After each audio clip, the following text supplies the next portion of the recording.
Ladies and gentlemen, please welcome to the stage, Doug Stanhope.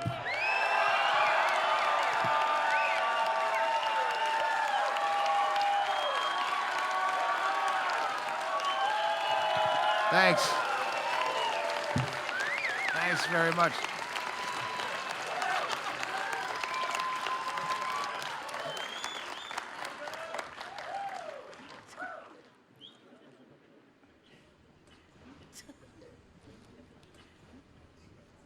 For public release,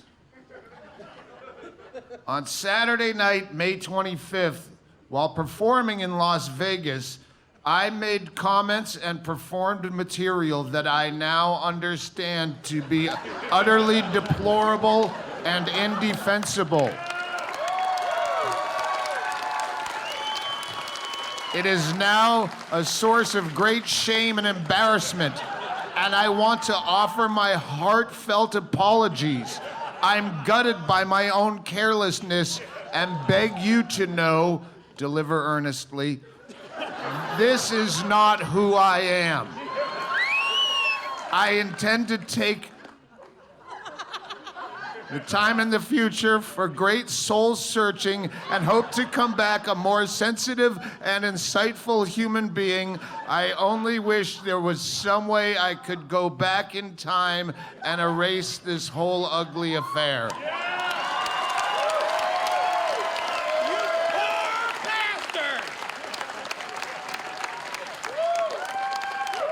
I like to get ahead of problems.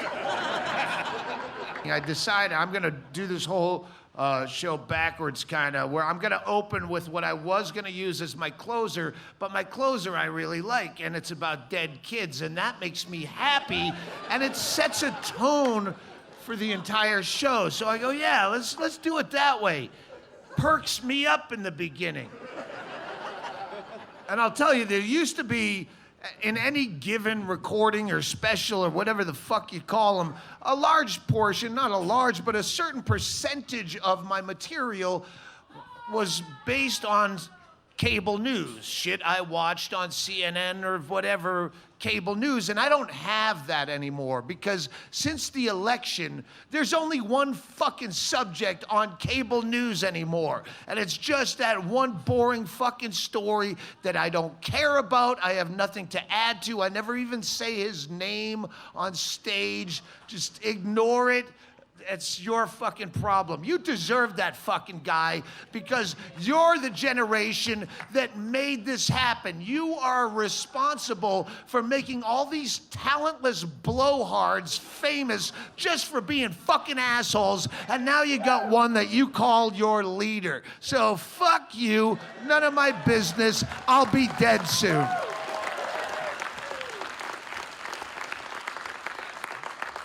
But where it became a deficit to me, I remember right before the election, there was a story about a family at Disney World that was enjoying a vacation and they were having a nice picnic at the end of the day on a fake beach at a fake lake at Disney World with probably a fake sunset too. And the little toddler boy of the family wandered out into the drink just a little bit, and a real alligator sprung out and ate the boy, which the dad probably thought was fake too. After a whole day at Disneyland, there's no surprises for me anymore, a real alligator. Oh, fuck, that's my boy, it's a real alligator.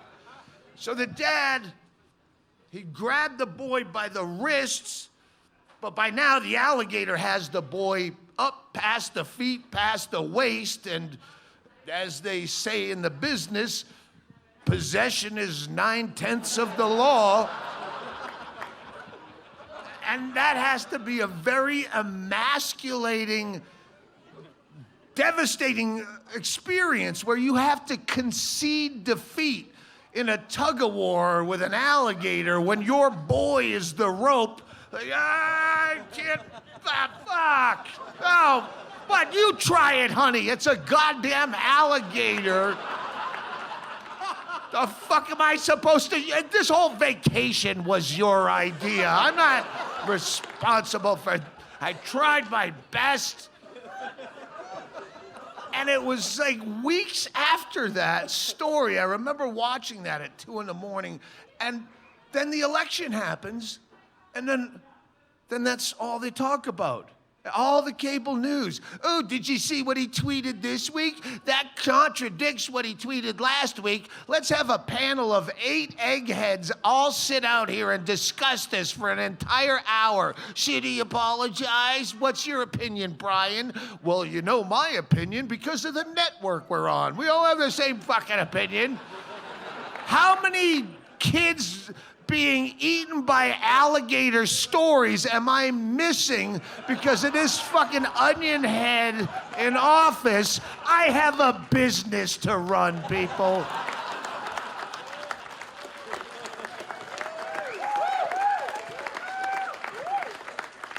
So now I just get all my news off the internet so I can read the headline, make sure it's not about that guy. I don't know if I fixate on dead kids' stories because of that alligator thing, or if maybe I just have a weird, dark interest in dead kids' stories. But I click on all the dead kids' stories because they're always interesting. They're always tragic,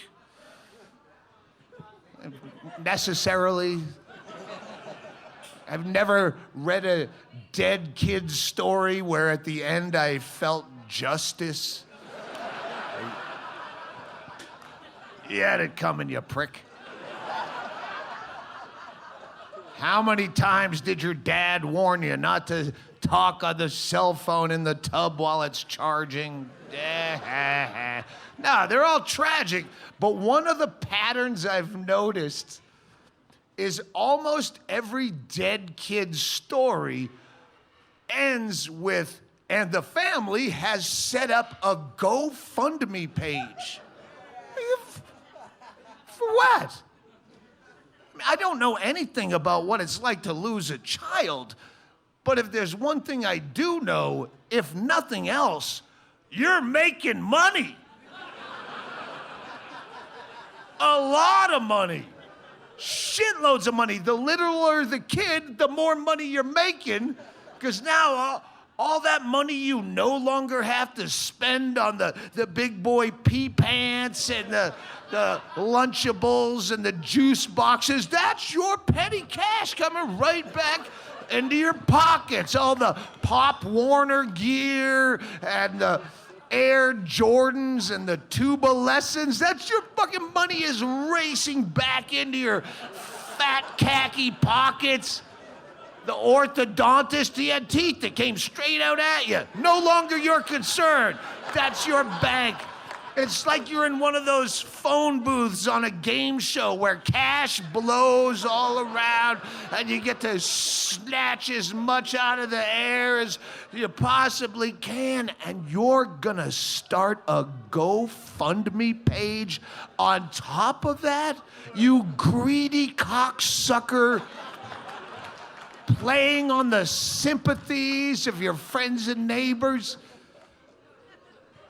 You robber baron, you road agent, you have a little kid that dies, you start a Go Fund Someone Else page and pay it forward. Share the wealth. You have a friend that has a little kid that dies. Jack him up for a loan. That's the day. Day one, before everyone else gets to him. Sorry, as awkward as this seems, Kevin, I heard you won a lottery of sorts. And I don't know if you heard about the predicament I'm in. I'm in a bit of a pickle. My kids are, they're still alive. So it's tough times at the Jenkins household. Hate to show up with my hand out. The fuck do you need a GoFundMe for a dead kid? The only time I've seen it in a story is where it says to help pay for funeral costs, which is another scam altogether. A funeral, you just fucking It's dead. It doesn't care. Dead things don't give a fuck about all your goings on. And you're gonna get a headstone and a coffin for what? You're gonna buy a cemetery plot for a dead kid? You're gonna buy real estate for a dead thing while you're still renting? Does that make any sense at all? See, a little more energy this time, huh?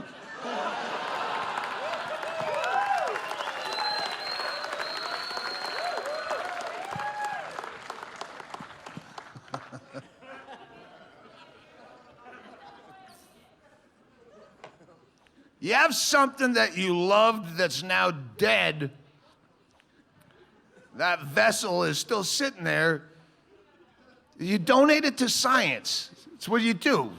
You fucking spend money on some nonsense that dead things don't care about. My parents both died, and we donated both of their bodies to science because you can't chuck it in a dumpster. It's illegal for some reason. You donate it to science, and what happens then is you actually help the world. You donate it to science, they show up, they pick up your dead thing, they ship it off free of charge to a medical university where some hungover 19-year-olds are gonna gut open your Aunt Betty and start flipping around her internal organs like it's a Benihana and chase each other around with your mom's pancreas. Quit it! Quit it! I'm gonna hurl. Still drunk. Get it out. But maybe one of those kids is actually paying attention, and somehow your donated dead thing will. He finds a cure for something, for some disease or malady that actually helps society from your donation rather than you just being some weird corpse hoarder, and then you did a good thing for the world. That kid's Asian, by the way. I know they say that there's no heartache worse than having to bury your own child, and I have to give that to you. I wouldn't know. I've never been in that position and never put myself at that kind of disadvantage by having one. But if that is true, that that's the worst heartache, that proves my point that there's a huge difference between a child and a fetus. Because I never had to bury my own child, but did have to pony up for an abortion when it was my turn to grab the check.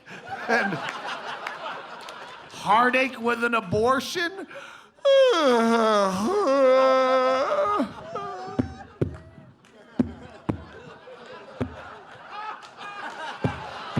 I could have watched live footage of that abortion on closed circuit TV while eating spaghetti and still gotten distracted and started checking my tweets. The only heartache you'll ever feel with an abortion is if you chug the champagne too quickly afterwards.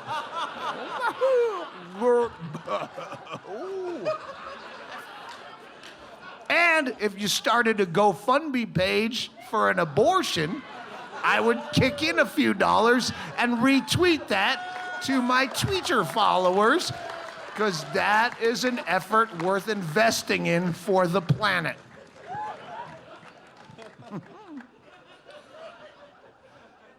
Had to get that out. That bit, it's important. It's Dead Kids season, Memorial Day weekend. Kicks off Dead Kids season. You're gonna get back from Vegas, the sun's coming out, whatever shithole you live in, and you're gonna peel the tarp off of that above ground pool. You're gonna start pouring the sangrias a little too heavy and a little too long.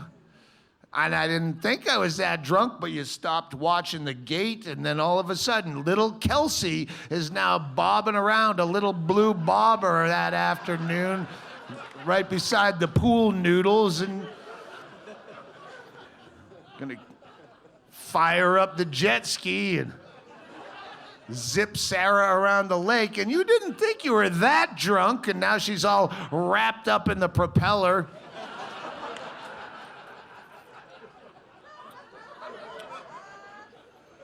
Maybe that Asian student that was paying attention could figure out Nerf propellers if you donate her to science.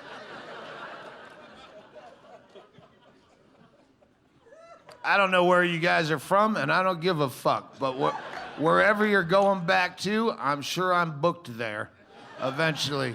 Whatever horrible. It's so weird to be filming this at the Plaza because I have been coming here by choice since before I even did comedy. This is my place. This is my old school Vegas place.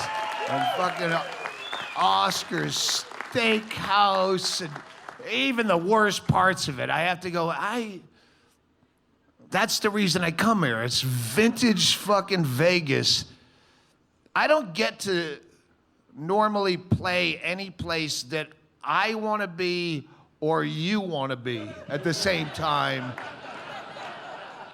I usually have to play where you live and you're stuck, and then I'm stuck there with you, playing in some fucking mall, in some hideous city. I ate at an Outback Steakhouse last week, at a fucking mall.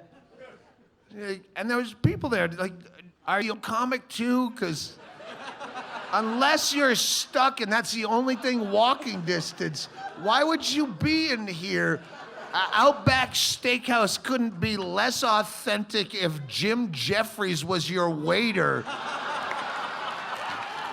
Sorry, Jim. I had to do it.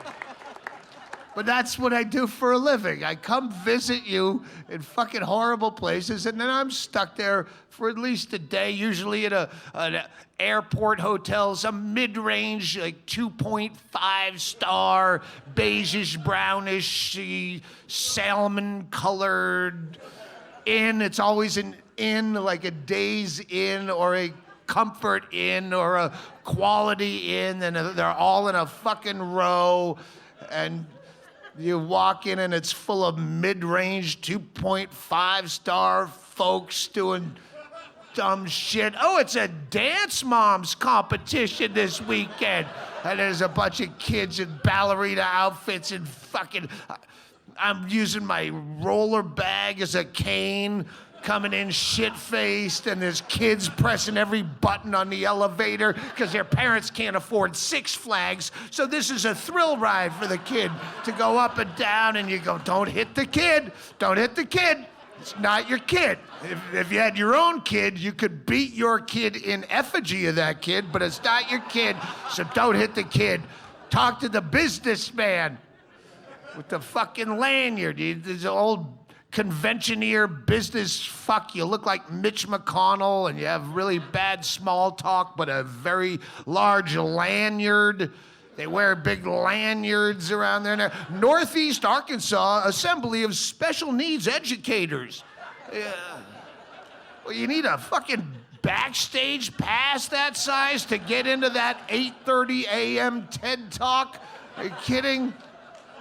I stole a croissant off your table in front of that fucking banquet room, and I didn't need a pass. I just stole the fucking thing. Think you're so important? You wake up in the morning and you're fighting old people for some humid lobby waffle in the morning before they shut it down. And then I go to the show after a day of reading tweets from you fucking animals. Pre-gaming for the Doug Stanhope show tonight in Des Moines, and it's a picture of you drinking Wild Turkey at 10 in the morning. Oh, you're gonna be a treasure to deal with at fucking 9:30 at night. And then it's just a fist fight, shut the fuck up, yelling at you, and I get back to my beige-brown, salmon-colored hotel, and the final insult is you get to your room and your key card Fuck, you motherfucker. Red light, red light, red light. You fuck, red, green light. Oh, no, goddamn it. And then I stomp back like a giant baby down to the front desk, you motherfuckers. And I just explode all of this shit all over some night auditor. My key card doesn't work again. Big fucking screaming baby. I'm sorry, sir, did you have it near your cell phone or your credit card at any point? Probably. Yeah, everyone's got cell phones and credit cards everywhere. And what do you mean by near my cell phone or credit card? If it's here, is that near that? And what's the radius? And you know what? My cell phone and my credit cards still work. So what the fuck is wrong with your key card? Sir, if you just calm down, I'm trying to help you. What's your name and your room number? Stanhope. 217. Clack, clack, clack, clack, clack, clack. Sir, I'm sorry. There's no one by that name in this hotel. Look at the key card, you motherfucking Hampton Inn. It's next door. You all look the same. Fuck you. I am not apologizing. You all look the goddamn same.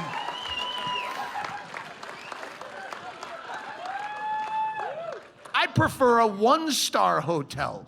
I really do. I'm more comfortable. A one-star motel. The old school Motor Lodge. You know, the like Route 66 shit, the U-shaped, one story. You just bag, it's got a pool in the middle of the driveway that's no longer a pool, it's full of cement and some old police tape around it.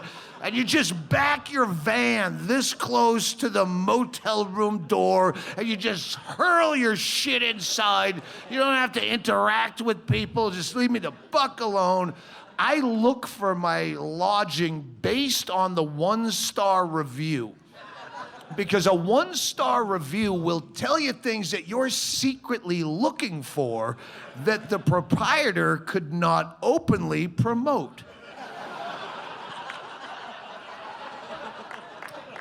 One star. I didn't get a wink sleep in this place because it's attached to a dive bar that's open until 4 o'clock in the morning. Complete purchase now.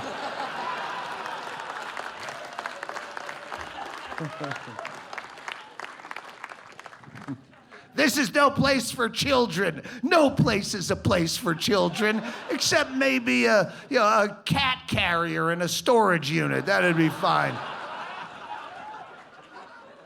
I think they were running prostitutes out of the room next door.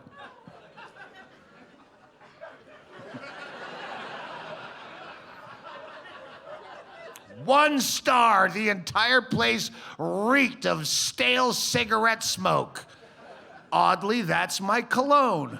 I wear it daily. And if it already stinks like that, I don't have to worry about that bullshit $250 cleaning fee if you smoke in the room, initial here. Oh, don't worry, lady, I will be smoking in that room.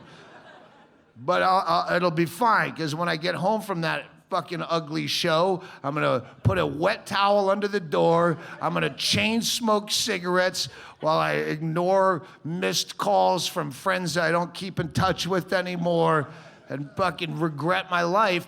And in the morning, I'm gonna check out a bit early, and what I'm gonna do is I'm gonna stuff a giant rotted catfish into your microwave unit, and I'm gonna set that for about 45 minutes. I'm gonna shuffle off to breakfast.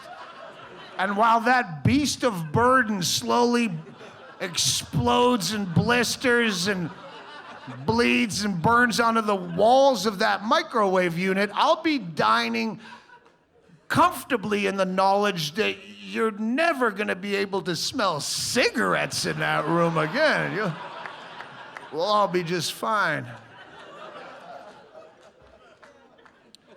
And before you ask, well, where do you get a giant, dead, rotted catfish every night on the road?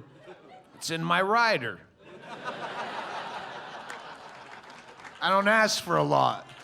I'll eat the green M&Ms. I just want some plastic jug vodka, some Muddy Bears, and a giant rotted dead catfish and or carp. Because I'm not picky. I'm not a brand whore. Except for the Muddy Bears. Gay cousin Eric came on the road with us once. And, hey, gay cousin Eric, you get a fan out there somewhere. He was turning 21, and he thought it would be exciting to do a tour for a week on the road with us. Because he had some, I don't know what you even imagine the road is like, but it's not that. Like, if you have, like, no.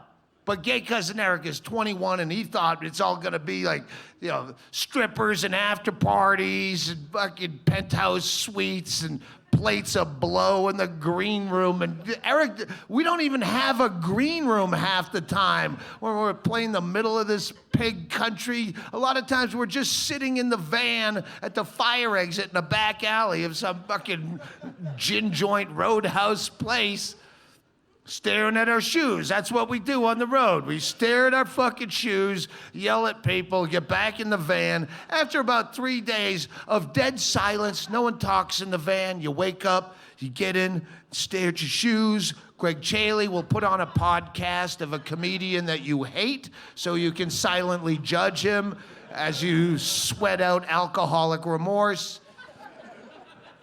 And gay cousin Eric's all happy. Oh, we're going to Chicago. Can we go to Wrigley Field? Do you think that we could go to the Blues Hall of Fame? And I go, no, we don't do things.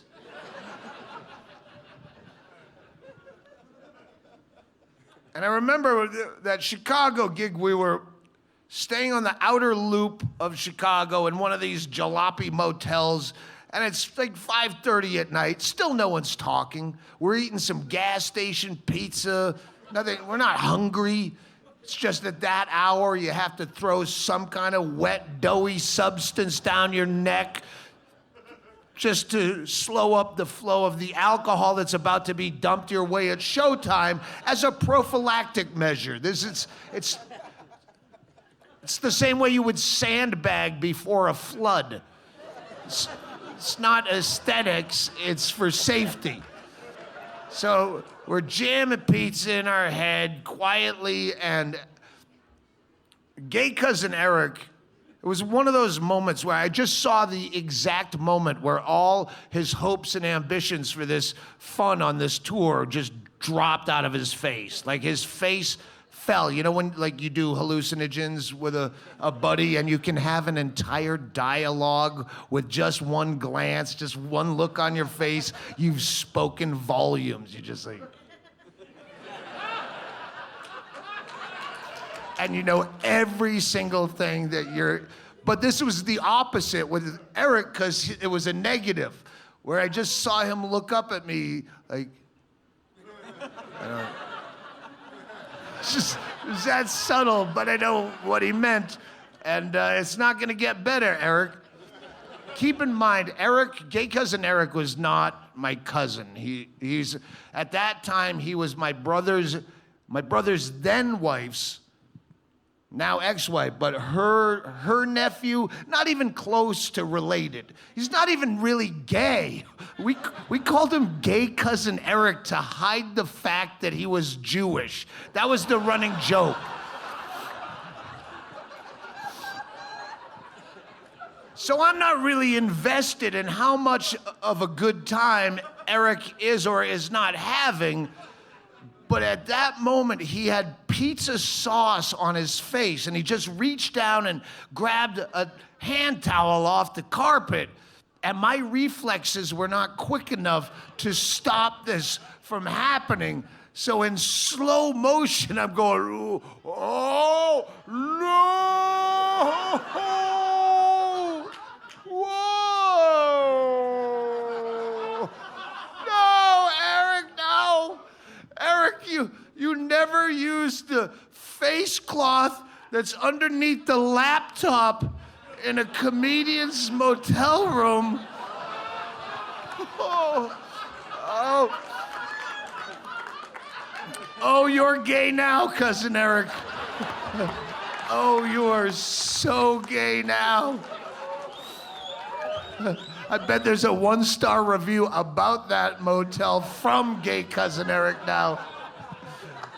The linens were really crusty. Exfoliating, but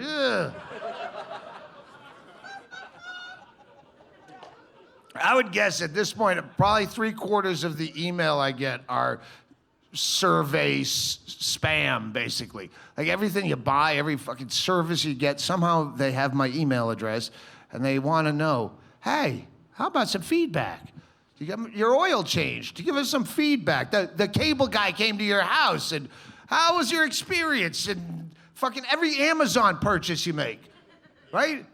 Take a few minutes and write a review. Well, I buy way too much shit from Amazon to take a few minutes every fucking purchase. Like cocktail straws, here. These. Plastic cocktail straws, because they're disappearing, so I'm stockpiling them. They're replacing them with fucking bamboo paper shit.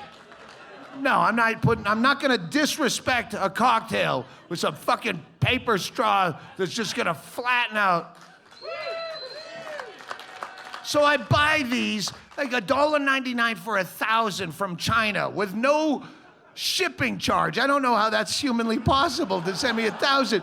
But then you get repeated fucking Amazon spam. Hey, tell us about your purchase. Share with our customers your review of fucking plastic cocktail straws. Really? How could I really make that interesting? I'm gonna take it, and when you don't, they go, you must have forgot. I didn't forget. I said, fuck you, no.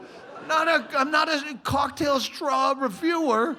How desperate is everybody for some review, pat on the back, star? It's like if you were getting your dick sucked. I'm getting my cock sucked, and every stroke, they stop. I go, oh, is that okay? Is that all right? If there's anything you want me to do different, tell me. I'm open to suggestions. Would you recommend it to a friend? On a scale from 1 to 5, 5 being the best, very satisfied, somewhat satisfied, dissatisfied. And I'm just laying back there going, sir, if I didn't like it, I would have shown you to the door. Just fucking man up and finish the job.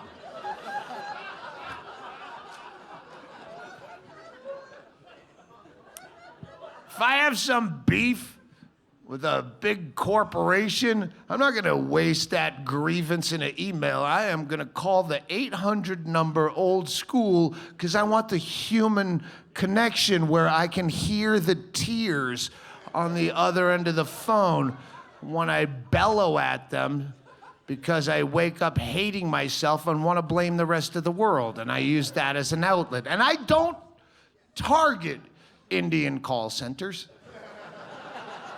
It's just they're the ones invariably who answer the phone anymore. When you're angry at a corporation and you want to give them shit, they transfer all the shit calls to some poor fucking India, and I don't want to rain on their already dreary parade. But even when I try not to, they fuck it up just in the greeting. When she says, thank you for calling DirecTV. My name is Madison. How may I help you? You go, no, it's not. Your name's not Madison. Nobody in Mumbai, India is named Madison. I haven't even opened my mouth and you've already lied to me on the phone. Tell me your real fucking name. I am a long-term goddamn customer. I have 19 DirecTV boxes so I can get every game at my house because I have to buy my friends, and I deserve more respect than for you to open a phone call lying to my fucking face. Tell me your real goddamn name. Just on the, I don't even remember the reason I called to begin with. Now it's just give me your fucking real name on principle. And when the anger tactic doesn't get the results I'm looking for, then I come in soft, good cop, bad cop. Hey, Maddie.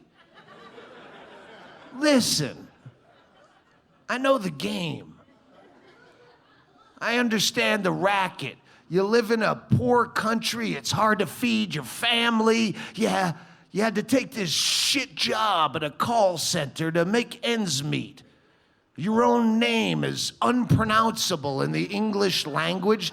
They made you pick a stripper name out of a training manual. I get it. You picked Madison. There's nothing wrong with that. But Maddie, I'm not a customer right now. Right now, I'm your friend. We're two human beings sharing one honest moment on a telephone line, so be my friend and be honest with me. What's your real name? My name is Madison. You're a fucking lying pig! How fucking dare you! I know where you live. I'm a goddamn American. I'll have your village bombed. Send in the drones. The call invariably ends with, I hope you get gang raped. No, because I want her to know that I have some insight into her culture.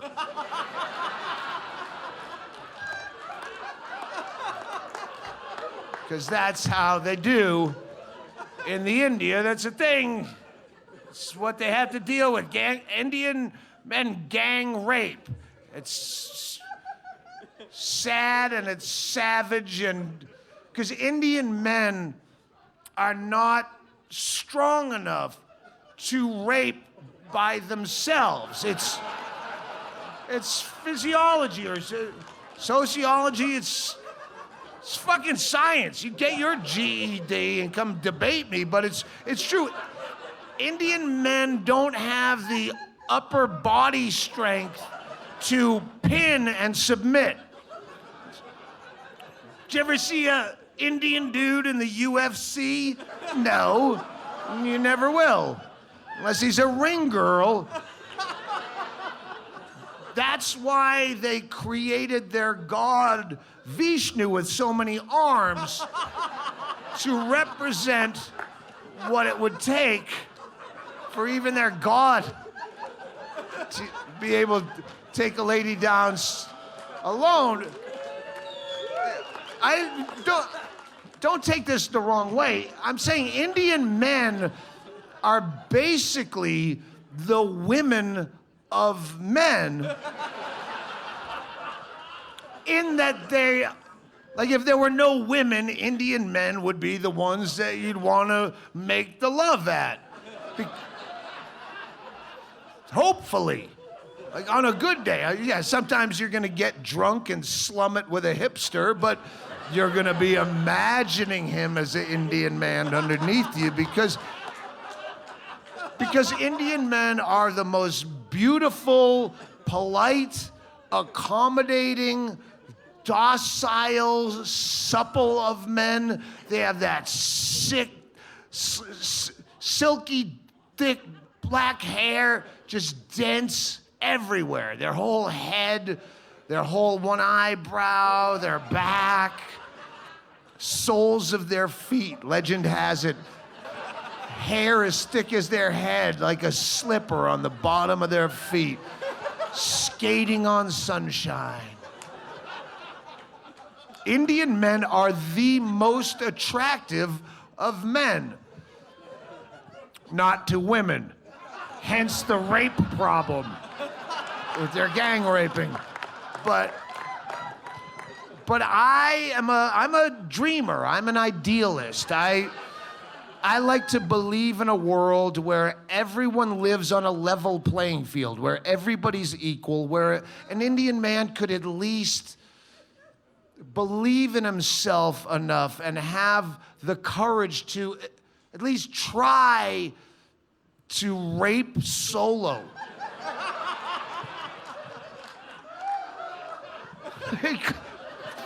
He couldn't do it. Like, don't panic. Indian guy tried to rape you all by himself in a dark parking lot. You would just laugh like you're laughing now and put your hand on his forehead, like when your 4-year-old nephew tries to swing punches at you and you just hold him out of arm's reach till he tuckers himself out. He gets all tired, and then you laugh and you go back to Easter dinner and everyone has a fine time. But at least that guy had enough self-esteem to make the attempt. A community lifted him up enough to have this self-confidence to try, because nobody ever wants to die thinking, what if? Like, at least he put it out there. And I'll be honest, I don't know if this bit has a point. But if there is a point, it's this. Is it wrong to use racism to try to stop gang rape? And that's a question for you to answer individually. Don't shoot the messenger. I put that on you, and you have to make the decision which is right and which is wrong, and either answer you come up with, you're a fucking asshole. You're either a vulgar racist or you're a gang rape apologist. Either way, you sicken me.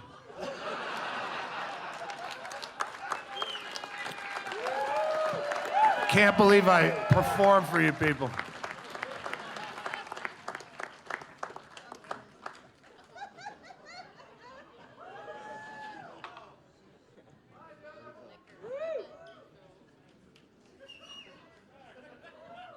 Hey, this got full.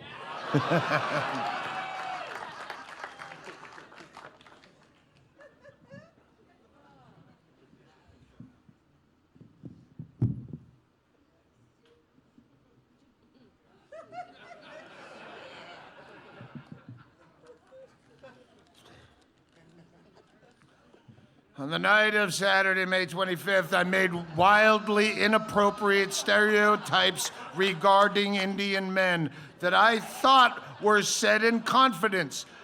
I hadn't noticed the cameras, the microphone, and the giant shrieking audience. Yet still, this does not excuse me promoting such a myopic denigration of a country wonderfully rich in heritage and humanity. I hope this apology will usher in a new era of understanding and open a dialogue that allows all of us to grow.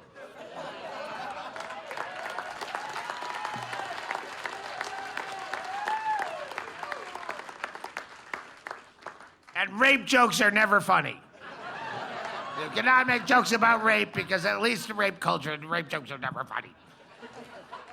That's the thing. If you're a new comic in here and you're dealing with all that fucking bullshit, just ride it out. It's always gonna be something. I've been doing this since 1990, and there's always a topic that everyone decides now you can't. When I started in Vegas in 1990 at the dive bar, thank you. Yeah, back in 1990 when I started open mics, it was AIDS jokes. Oh my God, if you ever mentioned AIDS on stage, no, there's no funny thing. It's just awful, and how dare you, you're contemptible. And then a decade later, 9/11 jokes. You cannot mention 9/11 unless you're doing some bogus, let's take a moment and a pause for the first responders because it's a difficult time we're going through. Yeah, it was that then. Look at those two subjects now. Fucking hilarious. Write it out. if you bundled all three of those topics and you had the premise of like rogue aides on airplanes flying into the Twin Towers without their consent. Like, just the premise gets a laugh, without even a punchline. Let it go. It's always gonna be something, and someone's gonna always be fucking upset. And honestly, I feel like I lost a lot of street cred with my people for not being outed in the whole Me Too movement. I think a lot of people were expecting that and let down when it never happened. And it's not like I don't have my stories. I've Me Too'd it up. Yeah, that was me first. I tried to start that hashtag when I was doing it about me. Me first. For the record, I was never in the rape-happy deep end of that ugly part of the Me Too swimming pool with Harvey Weinstein, but in the shallow end, in the kiddie pool part, pull your dick out in front of people? How many people haven't seen my dick at this point?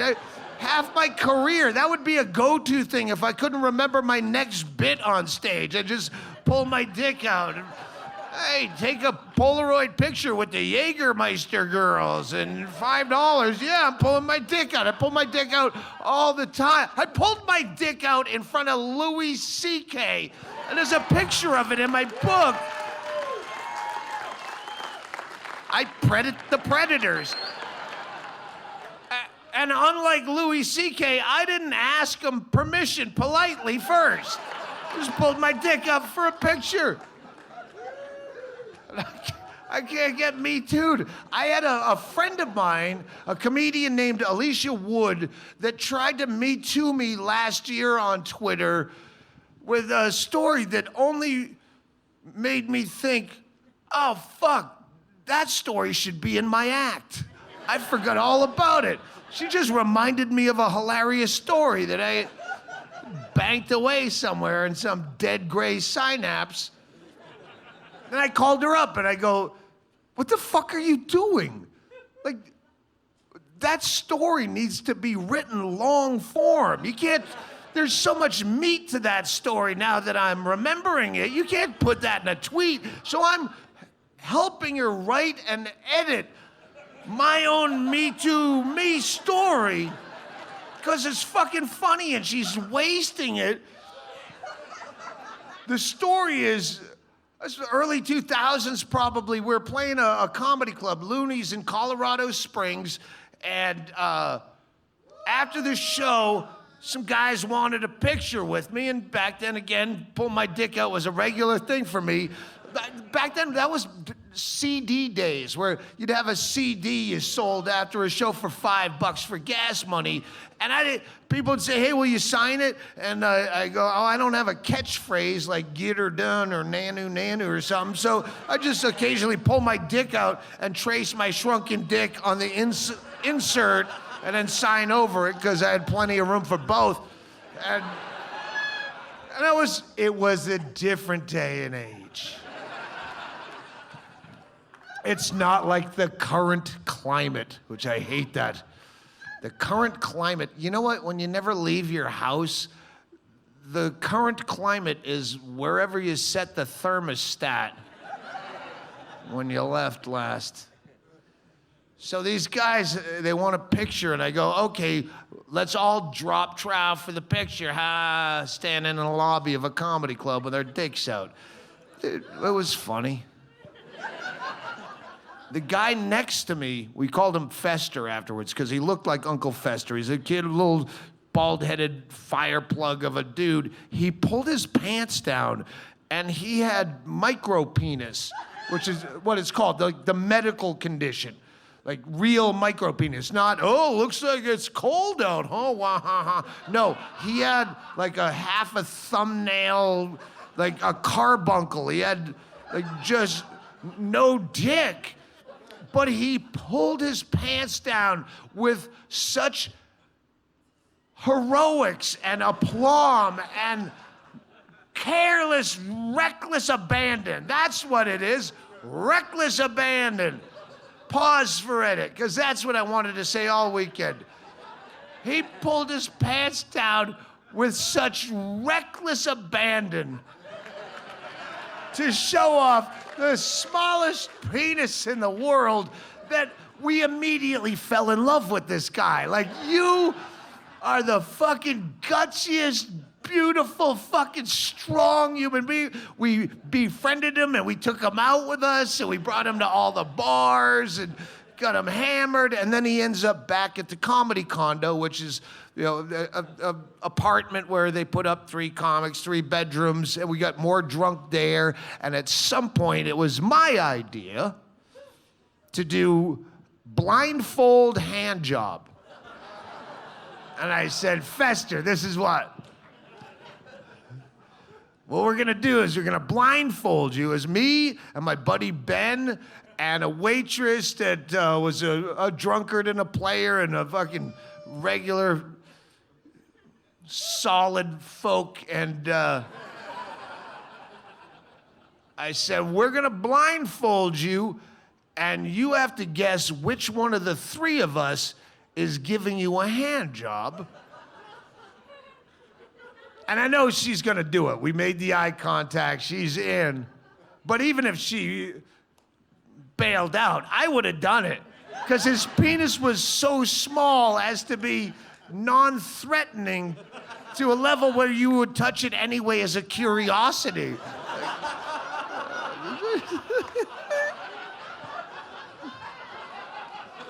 So I blindfold Fester with my bathrobe tie, and she unzips his pants, and Ben and I hide around the corner a little bit because we don't want to laugh and give away who's giving him a hand job, but she gives it away right away because she starts giving him the best dirty talk porn hand job.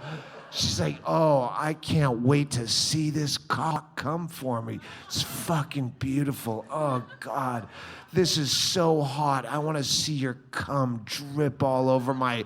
And Ben and I are both leaning in with half boners, wishing we had micro penis, because this is the best hand job ever.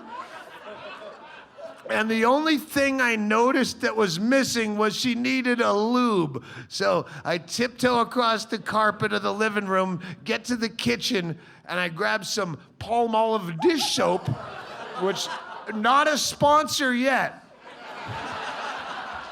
But when this story comes out, I'm sure we'll be flooded with money. I rain Palmolive all over this little dick hand job. And then I get a little carried away, and I thought, what other condiments can I put into this? He's blindfolded, so I opened the refrigerator, and mustard, that's too cruel. I found crumbled goat cheese, and I sprinkle a good amount of that into the hand job. And then I run back over with Ben, still trying not to laugh and ruin his experience.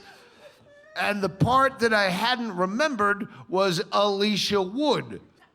She was there, she was the opening act, sleeping like a baby in the 3rd bedroom, so evidently I went and I woke her up. You gotta get up, you're missing it. Just get out here. What the fuck, what do you want? Just come down the hall and watch. What is micro penis goat cheese dish soap hand job? What? It's micro penis dish soap goat cheese. Just come here, look. Look. It's like, what? Oh, fuck, what? The fuck is that? It's my tiny dick. It's good. She's like, just fuck off. And she went back to bed, and then fucking 18 years later,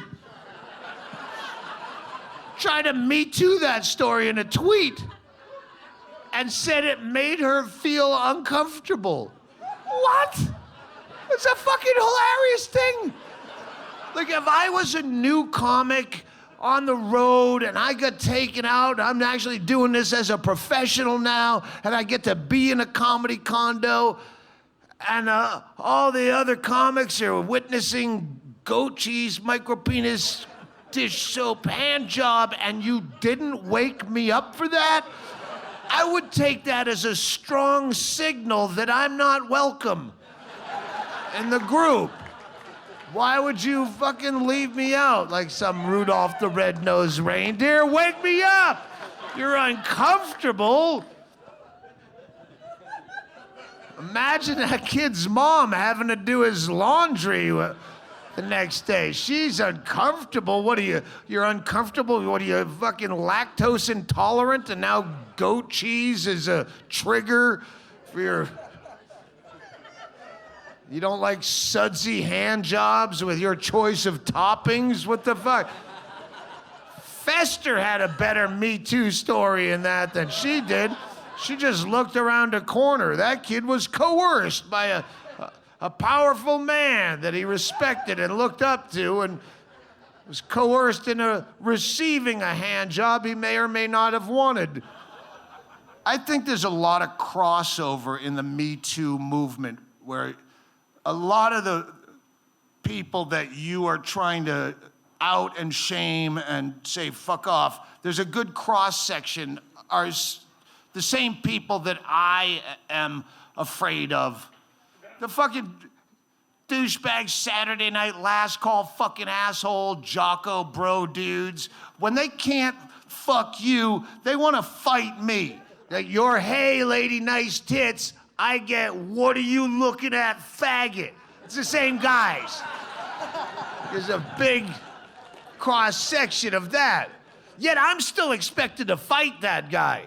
He calls you faggot, why don't you just punch him in the face? Hey, he said you had nice tits, why didn't you just suck his dick? No, hey, that's what he wants. I don't want to fight him and you don't want to suck his dick. But it's the same douchebag. But I don't get to ride your hashtag. Fucking weak dude gets nothing. We'll learn to fight. It says learn to suck dick. Fucking learn to fight. I can't fight. Would you call me? Stupid. Rape is not a crime of sex. It's a crime of violence. You know what? So is violence a crime of violence. Where's my fucking hashtag protection? I walk into a bar, I get my head stoved in because I walk into a Raiders bar wearing a Broncos jersey and everyone says I was asking for it by the way I was dressed. Just saying, equal protection. I don't even go out. I only go out like after shows when it's with you, where I go, oh, I got people here. I don't go out. People scare the fuck out of me. They're awful. We were in Indianapolis. And we're going through a car wash, because that's one of the fun things you can do as a tourist in Indiana. Just go through a car wash when it's not even your car. It was a fucking rental car. You're washing other people's shit because it's the worst state of the 50. And we get into the car wash. It's just me and Greg Chaley, my tour manager. And it's a huge line that we get stuck in, but I needed a haircut. So I spot a barber shop across the strip mall parking lot. I bet Greg Chaley $20 that I could get my hair cut before he can get through this interminable line in a car wash, because that's another fun thing you can do as a tourist in Indiana, is just bet $20 on any stupid thing, and hopefully the wager makes it exciting. How many plates do you think that fat fuck's gonna eat at the Golden Corral? I'll give you over under 5.5. Not counting the chocolate waterfall, because he'll probably just stick his tongue in there and not even use a plate on his way out. So I race as fast as an old fat smoker can race across the parking lot to the barber shop. Fuck you, Chaley, I'll beat you this time. And I get to the barber shop door and I whip it open, and Ooh, it's really crowded. And it's a barber shop. Like those movies.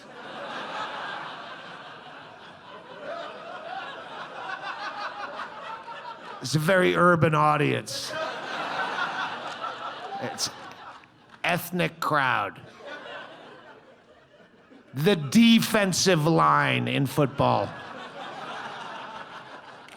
Your Atlanta-based flight crew. The New Zealand rugby team. However you say, the All Blacks. There's a fucking sea of black dudes staring right back at me. And I held this position for far too long. It's frozen. I don't know what my play is at this point. They don't seem to want me here. I still don't know what I should have done at that point, but I know what I did. I kind of ran. Like a little bit. Like I acted like I opened the wrong business door in the strip mall. I'm looking for something else. Oh, I'm sorry. I was looking for the bridal shop next door. I'm getting married in the morning. Thanks for having me. Sorry, wrong. My bad. Because my first thought was, there's no way I'm gonna win the bet with Chaley now, because those places mobbed, every stool is full, there's 11 other guys on the back wall waiting in line, I can't win. My second thought, which is my first thought and every other thought I had, I'm terrified by a room full of black dudes staring hard at me. Because I've been a human being for over a half a century, and one thing I've noticed about the human condition is most people are ugly, angry, fucking scary animals, and if you're confronted with a group of any type of the same types of human being and you're the one guy different, maybe a good time to kinda run. If I opened that door and it was a room full of Hell's Angels or snake-handling evangelicals, I wouldn't have stopped and gone, oh wait, they're all white. They'll love me. No, you get the fuck out of there. If it was a room full of Indian men, cup your asshole and run anywhere but to public transit, because that's where they get you, according to the news reports.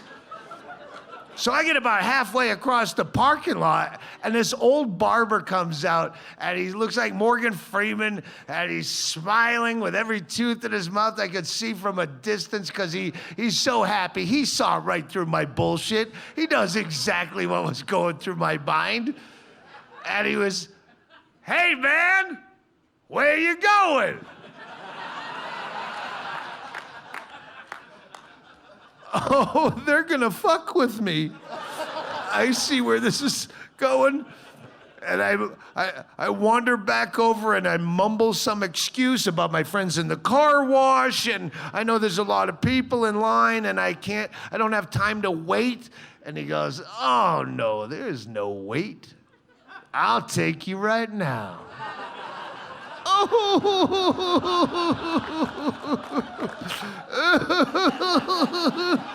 And he walks me back in like I'm a child that just got caught running away from summer camp.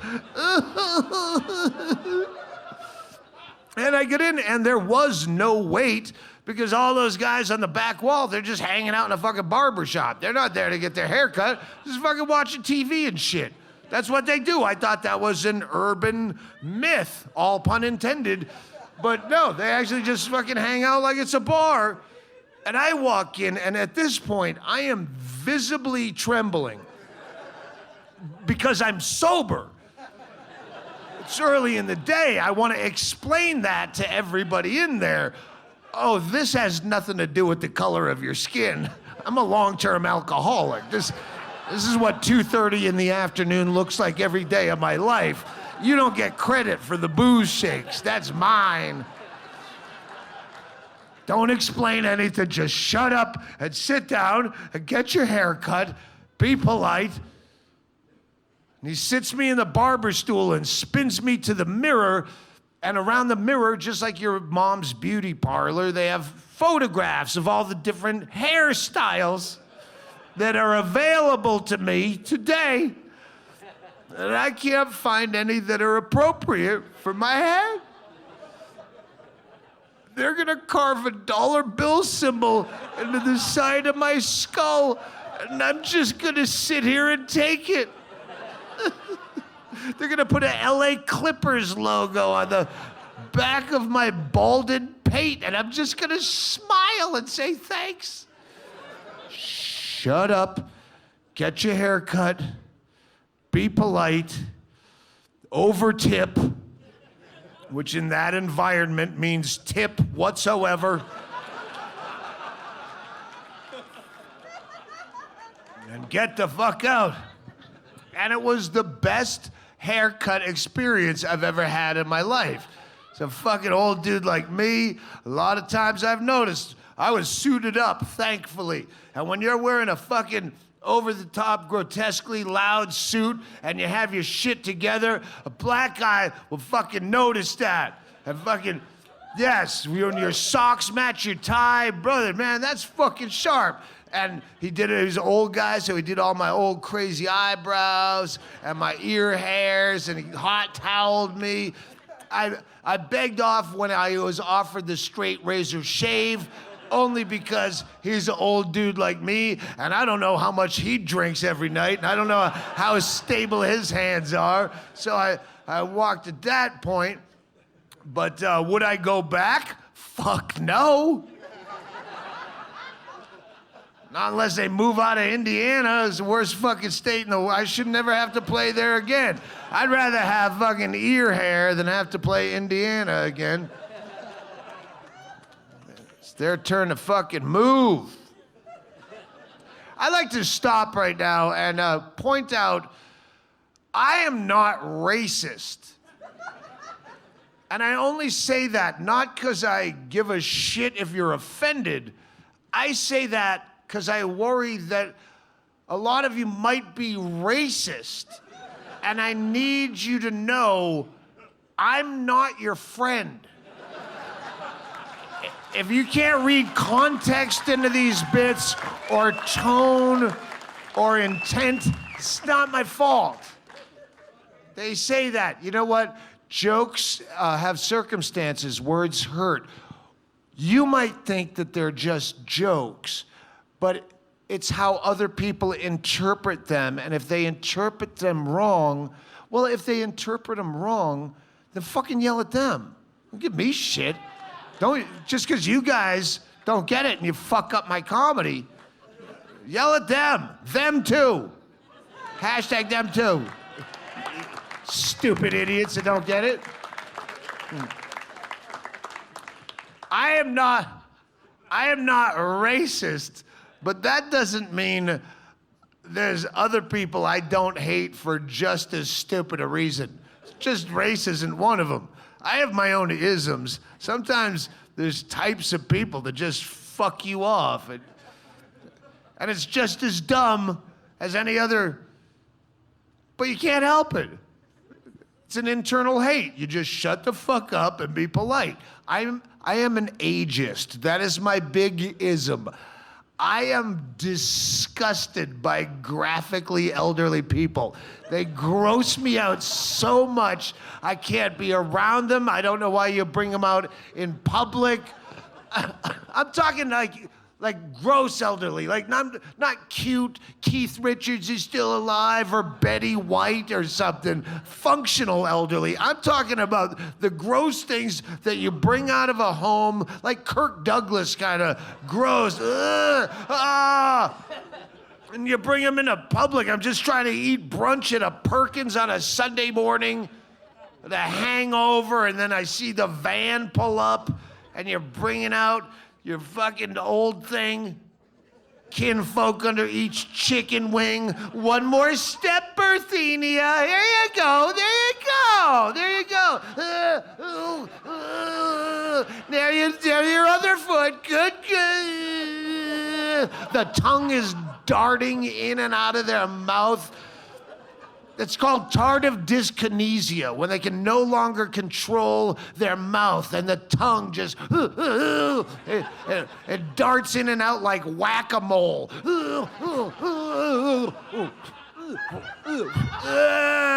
It's all coated like they've been licking cheese or chalk in a rec room somewhere where their family abandoned them. Oh, you're almost to the door, Berthina. You're doing so good. Here we go. And they're going to sit that fucking thing next to me. I guarantee it. Their skin is all dried and blanched like rice paper with big purple splotches underneath it.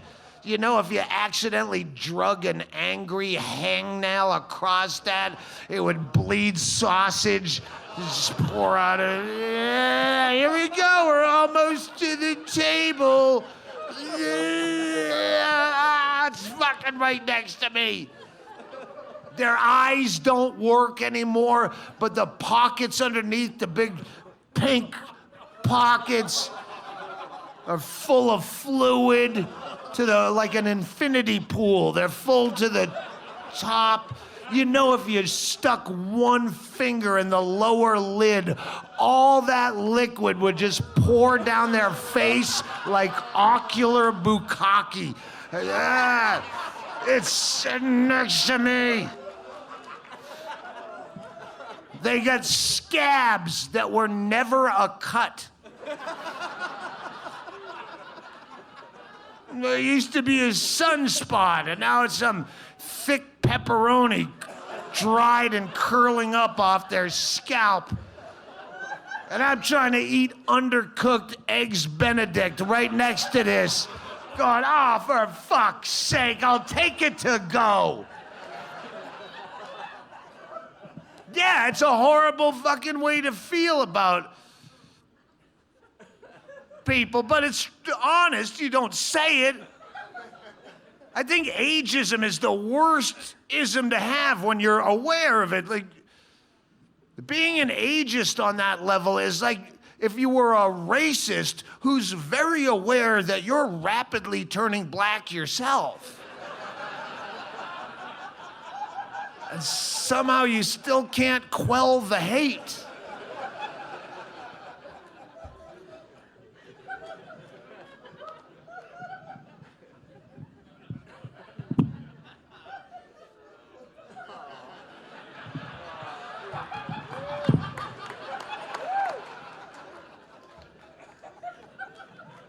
Ridiculing old fucks who are unable to defend themselves is punching down, and certainly something I would never do. I was taken out of context. I was on Ambien. Russians hacked my teleprompter. That's just not funny. It's out of context with all of my standards and morals. There's some issues that you just never make fun. You shouldn't make fun. I love...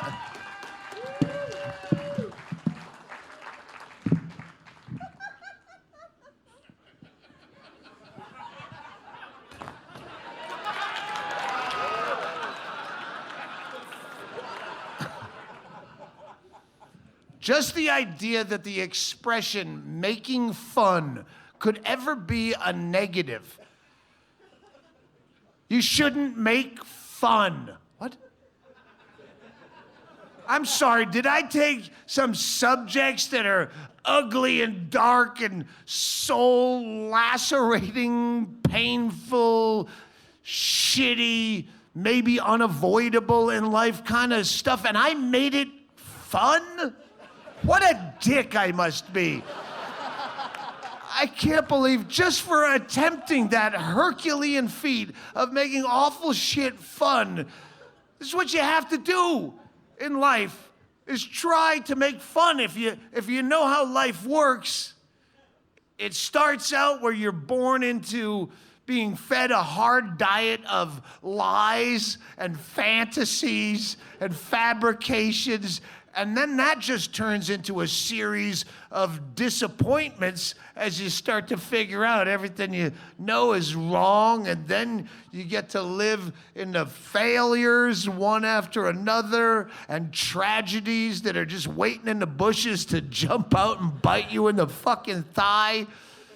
And then at best, it ends with you on a cold slab in a medical university with hungover teenagers throwing around your internal organs, waving your fucking dead wang at each other and laughing. And that's the best that can happen. So in the meantime, you better try to make that shit fun.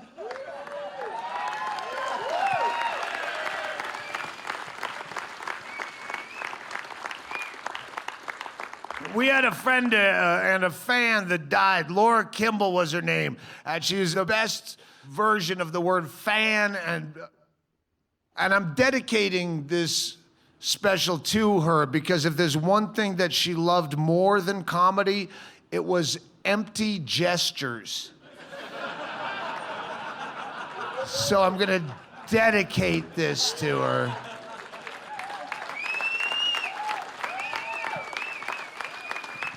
She had a perfect life. She was 42, husband making bank in Silicon Valley. She's beautiful with two beautiful little toe-headed Bart and Lisa Simpson kind of kids, gated community, all the shit. So she could come out to all of our shows. Anytime we're up and down the West Coast, she sat in the Laura Kimball chair, that side, the front row. And she called me up. She said, I just got diagnosed with stage 4 melanoma. It spread to my brain. And they're giving me 6 months to live on the outside, and I don't know what to do. And I said, well, I'm playing San Jose in a month, so try to hang out that long, and then we'll come goof around. Well, I'm not a fucking doctor. I'm not gonna give her, what other advice am I gonna give her? A new fucking Eastern treatment?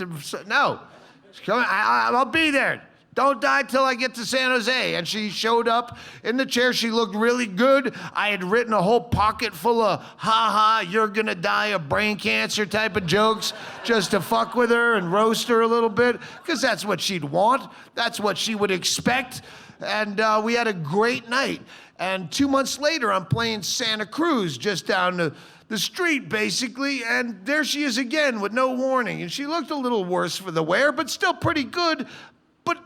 Now I'm out of you're gonna die of brain cancer jokes. I had no preparation, so I'm trying to riff off the top of my head. Laura, the brain cancer, until I go back into my same old boring act that she's heard over and over.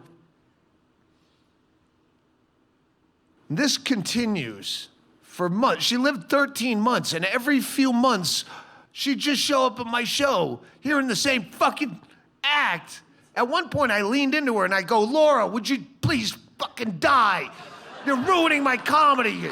It's so hard to fucking say the same material when you're sitting there and I know you've heard it. And that night I said to her, I said, how am I gonna know when you're dead? Because we don't have any mutual friends. I just know you from all these shows from the years, and you can't tweet me from hell, which is where you're going. And she said, I gave my husband, Paul, your number. Take down his number. He's gonna call you when the inevitable happens. So I put Paul Kimball into my phone under warning, warning, major buzzkill, do not answer, bad news only. I don't know what the fuck I'm gonna say to this guy. So when I got the call from her husband, I decided I'm just gonna talk to him the same way you'd talk to any one of your drinking buddies who just got dumped by some short-term Tinder skank or something. And I just talk to him, I go, hey, what's up? How's it going? Oh, she's dead? Yeah, fuck her anyway, dude. Fuck her, you don't need that shit. You can do way better than her, what are you kidding? fucking be a bitch about this. Let's get back out there. Come on. Nobody even liked her. Cry about this. Let's go to Vegas and hit some titty bars and bang some 12-ounce curls. And we're going to change your Facebook status to player. Don't be a fucking whining bitch about this. And he laughed, which was a pretty big gamble. It was a pretty big roll of the dice to take that tact. But that's what you have to do. When life gets its ugliest, it's your responsibility to dig into the muck and try to make fun. And if they don't laugh, you just cut them out of your social circle. It's that simple. Get rid of them. Life is too short to hang around with people who don't get the goof. Fuck them. Thank you very much. I appreciate you coming out. I'll be out there in the casino at some point. Before you talk to me or ask me for a picture if I'm gambling, see the look on my face to see if I'm losing or not. Good night.